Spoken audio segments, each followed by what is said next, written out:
Jadi semuanya udah firm. Memang kita udah teliti, telaah ya. 16 itu firm masuk. Untuk saat ini saya belum memberikan keterangan karena keterangan saya mungkin besok ya. Tapi yang sudah diambil keterangannya adalah saudara Lecumanan dan saudara Wicandes ya. Mungkin akan banyak saksi. Dan itu sudah ada penambahan pasal juga yang firm banget ya, yang boleh dikatakan bahwa ini sangat masuk dalam peristiwa yang diduga tindak pidana. Ya, kemudian tadi ada beberapa 18 atau 16 ya pertanyaan ya yang sudah dilakukan.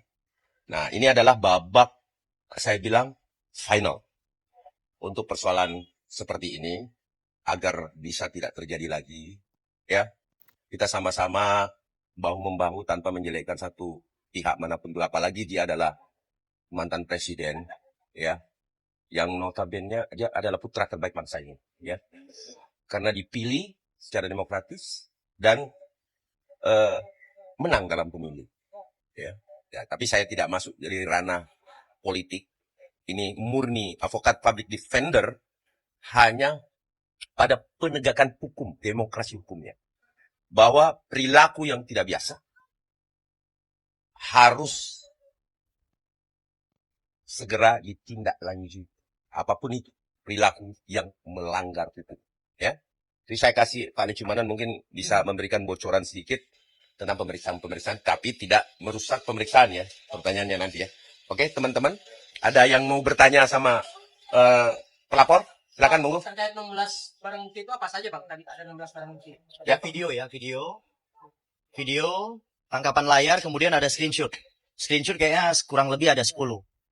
Ya, yang ada di Twitter Dr. T sama yang ada di Twitter RS. Oke. Nah, itu kami tampilkan. Nah, kemudian kalau yang RS yang satunya peristiwa yang ada di JW Luansa, Jakarta Selatan. Yang di Hotel JW Luansa di Indonesia Lawyers Club. Nah, itu jelas itu menyebutkan ijazah Pak Jokowi 1.000 triliun palsu. Itu ya, itu jelas. Nah, kenapa kita datang ke Polres ini? Pemeriksaan ini kita mau yakinkan bahwa jangan dunia pendidikan itu dirusak. Ini kan kegiatan-kegiatan seperti ini kan sudah merusak dunia pendidikan. Besok-besok kita ini sudah nggak percaya lagi nanti untuk sekolah. Assalamualaikum warahmatullahi wabarakatuh. Sahabat Pena Ufuk dimanapun berada, barusan kita menyaksikan dari Perhimpunan Advokasi Indonesia telah melaporkan, ya sejumlah advokat ini telah melaporkan Roy Suryo CS dengan dugaan melanggar pasal-pasal yang telah disebutkan tadi dalam konteks di mana dugaan ijazah palsu Pak Jokowi itu. Nah, di sini sangat menarik karena saya kira para advokat tadi juga tidak pernah melihat secara langsung ijazah Pak Jokowi itu. Dan di sini menariknya karena apa yang disampaikan oleh seperti Dr. Tifa, Bung Rismon, dan juga Bung Roy Suryo, bahwa ijazah Pak Jokowi itu adalah palsu, itu tidak serta-merta melahirkan kesimpulan seperti itu, tapi melalui pemeriksaan digital forensik. Dan beliau-beliau ini memang punya keahlian di bidang itu. Dan seperti apa selanjutnya, kita langsung dengarkan tanggapan-tanggapan dari berikut ini. Kita tuh membahas ijazahnya asli atau tidak, skripsinya asli atau tidak gitu. Bukan orangnya yang kita sasar. Nah, jadi ini harus dibedakan juga. Dan di terminologi asli, palsu, itu sama dengan terminologi yang ada di ilmiah sains. Fake document, real document atau original document, originating itu ada pada terminologi ilmiah. Kok tiba-tiba mau ditarik ke hukum? Harusnya ilmiah ini diselesaikan dulu, dibuktikan dulu ilmiah enggak, ini baru kemudian setelah itu tarik lagi ke sana. Tapi artinya enggak apa-apa, oke aja, diadu aja, ya gitu. Tapi makanya saya bilang, kalau belum tujuannya sudah mau mengkriminalisasi, tujuannya mau mempidanakan, ya maka ya lucu banget gitu. Apalagi Pak Jokowi itu lapor ya kemarin pada tanggal 30 April itu tepat pada saat 17 tahun peringatan kebebasan informasi publik. Karena Undang-Undang KIP nomor 14 tahun 2008 itu disahkan tanggal 30 April. Iya. Pas itu ya? Pas banget 30 April tahun 2008. Mulai berlaku 30 April 2010. Tapi harinya bukan Rabu kan? Waktu itu saya nggak ngerti ya, belum ngecek. Yang jelas kemarin hari Rabu itu memang dipilih oleh Pak Jokowi yang sukanya Rabu. Jadi Pak Dumatno Budi Utomo ini ya, kalau kita lihat dari perbandingan 5 aspek dari wajah secara anatomis, kita bicara anatomis bukan bicara daging yang kita lihat ya, tapi tulang ya, itu identik. Foto ini, walaupun ini fotonya muda dan ini fotonya lebih tua, tetapi jarak antar mata yang saya sebut tadi itu identik. Kemudian panjang hidung dan bentuk hidung yang menunjukkan bentuk hidung, ya, itu identik. Kemudian susunan giginya itu juga identik, ya, walaupun mungkin beliau sekarang banyak ompong gitu ya. Ya. Kemudian bibirnya juga identik, sama-sama tebalnya. Kalau bibirnya Bapak Joko Widodo kan tidak setebal ini ya.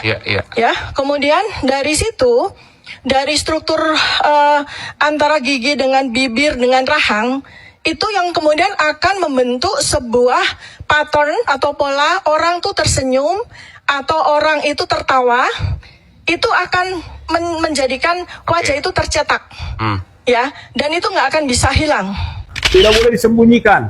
Ijazah maupun skripsi bukan dokumen yang harus dirahasiakan. Ya, betul. Tidak masuk menurut Undang-Undang 14 2008 itu adalah dikecualikan. Tidak. Skripsi dan ijazah harus terbuka. Oleh karena itu, ketika menutup menyembunyikan, maka itu telah melanggar Undang-Undang UGM maupun Joko Widodo. Joko Widodo adalah pejabat publik, yaitu sebagai tadi Dewan Pengarah dan Antara, dan juga mantan pejabat publik yang berpengaruh yang tidak bisa dilepas begitu saja dengan bahasa sudah menjadi orang sipil atau menjadi privat. Tidak, Jokowi adalah mantan Presiden Republik Indonesia, mantan Gubernur Jakarta, mantan Wali Kota Surakarta. Oleh karena itu tidak boleh berlepas tangan atas segala perbuatan dan dokumen-dokumen yang menjadi alas hak dari jabatan-jabatan itu. Dan yang terakhir, kalau dia berani, ya harusnya sudah lama dia mempertontonkan ijazahnya. Ya.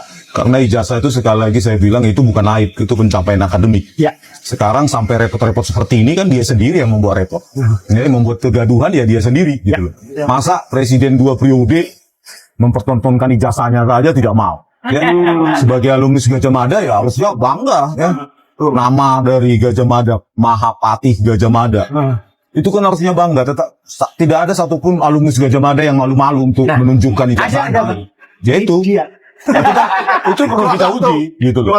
Nah, berdasarkan tadi malam kan di ini sudah kita munculkan lagi bukti eksklusif ya oleh itu dari dokumen UGM bahwa satu nama dosen itu tanda tangannya berbeda. Makanya saya bilang sama UGM, bertobatlah. UGM itu bukan milik kalian. UGM itu milik rakyat dari Sabang sampai Merauke. Ya. Tempatkan UGM di di atas kejujuran dan transparansi akademik. Gitu. Kalau UGM punya konsep transparansi, maka kasus ini sudah lama selesai dan Joko Widodo ya silahkan mengaku gitu loh. Mengaku bahwa skripsinya palsu 11.000 triliun %. Kalau skripsi palsu, kalian bisa jawab sendiri kan? Tidak mungkin seseorang menjadi sarjana kalau skripsinya palsu. ya pasti palsu lah. Pasti palsu ijazahnya. Terlepas dia mau menunjukkan atau tidak. Dari dari skripsi saja itu sudah palsu. Kenapa saya bilang? Ya, kemarin di diskursus ya ada seorang narasumber Sandi Utama itu menunjukkan salah satu skripsi dari lulusan UGM tahun 92. Ya. Dan di situ lembar pengesahan skripsinya ya masih mesin ketik. Tahun 92. Meskipun dia nggak malu-malu kucing ya menunjukkan, tetapi saya lihat ya masih mesin ketik. Tahun 92 lulus skripsinya. Bagaimana mungkin Joko Widodo lembar pengesahannya itu tidak mesin ketik? Jokowi bisa berbohong kepada pendukungnya. Ya. karena cinta buta atau segala macam. Tapi Jokowi tidak bisa menipu teknologi. Ya, negara ini sudah lama, 10 tahun dipimpin oleh Joko Widodo, itu sudah kita jadi generasi pengecut, generasi yang penjilat. Maka saatnya sekarang kita menjadi generasi sesuai yang diharapkan oleh para pahlawan kita, ya kan? Jangankan ancaman penjara, Joko Widodo, ya, ancaman nyawa pun saya hadapi, ya, karena saya pegang, ya, keilmiahan. Ini mau menegakkan hukum atau cuma mau ngancam-ngancam warga negara? Mau menegakkan hukum atau mau mempolitisasi, mengancam dengan sarana hukum, seolah-olah ya dengan laporan kepada 4 ini, orang 4 ini bisa diam, bungkam, dan kemudian seluruh rakyat ikut diam dan bungkam. Mohon maaf saya tegaskan, Rizmon Hasyiholan Sianipar menegaskan dengan tegas, tidak takut penjara, bahkan kalaupun harus mati karena membela kebenaran, membela ilmu. Dan mohon maaf, saya kutip apa yang disampaikan oleh klien kami Pak Rizmon ya Hasyiholan Sianipar, saudara Jokowi bisa menipu pendukungnya, tapi tidak bisa menipu teknologi. Karena itu kami mau nanti proses pembuktian yang menjadi basic itu adalah pembuktian secara teknologi. Jangan testimoni. Kalau testimoni, keterangan saksi, udah banyak tuh yang bohong-bohong. Seperti di kasus PN Surakarta, saksi-saksi yang dihadirkan untuk menjerat Gus Nur dan Bambang Tri, ketahuan banyak bohong. Bahkan ada kepala SD Tirto Yoso, itu dia sudah non-muslim tapi masih mengaku muslim, bohong.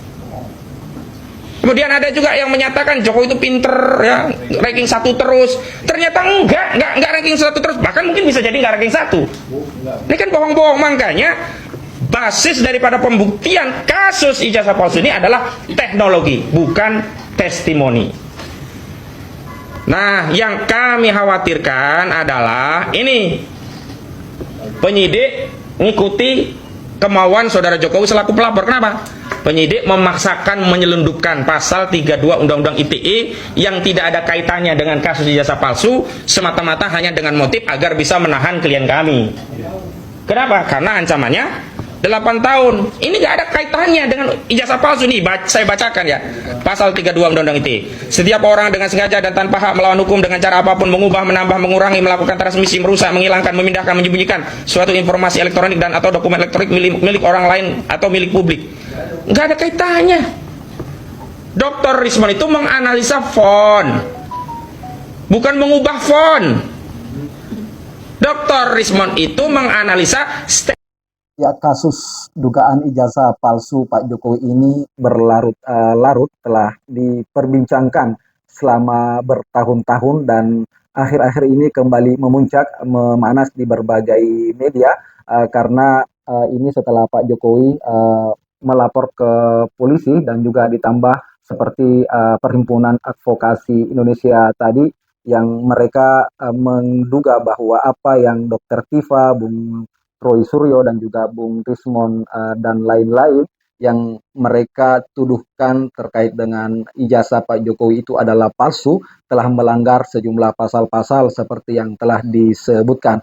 Nah, sahabat Pena Ufuk, tentu perdebatan dan dinamika yang terjadi dalam konteks ini kita tidak terlalu jauh mengambil kesimpulan benar salahnya, tapi ini menjadi sebuah catatan pembelajaran dalam perjalanan dinamika bangsa Indonesia baik hari ini termasuk di masa-masa depan. Tentu baik yang para aktivis yang mereka menduga ijazah Pak Jokowi itu adalah palsu, tentu tidak menyerang secara pribadi Pak Jokowi, tapi itu dalam konteks beliau pernah menjadi pejabat publik di Republik ini, dan itu menghadirkan sebuah edukasi bagi kita dan siapapun yang akan menjadi pemimpin di masa depan, bahwa identitas seorang pemimpin itu harus jelas dan gelar ataupun dari kampus manapun dia sebagai dulu pernah menimbah ilmu itu tidak masalah selama memenuhi kapasitas untuk menjadi seorang pemimpin. Sehingga percakapan dinamika ini mari kita sebagai masyarakat awam untuk mengambil sisi positifnya tanpa menambah kegaduhan, tanpa masuk dalam wilayah yang memang bukan wilayah kita untuk menambah berbagai isu-isu, asumsi-asumsi dan dugaan-dugaan yang memang kita sulit untuk terlalu dalam untuk membahasnya. Jadi sekali lagi di sini tidak ada yang kita salahkan dan ini hanya kita tampilkan untuk menjadi pelajaran bagi kita semua. Sekian, terima kasih.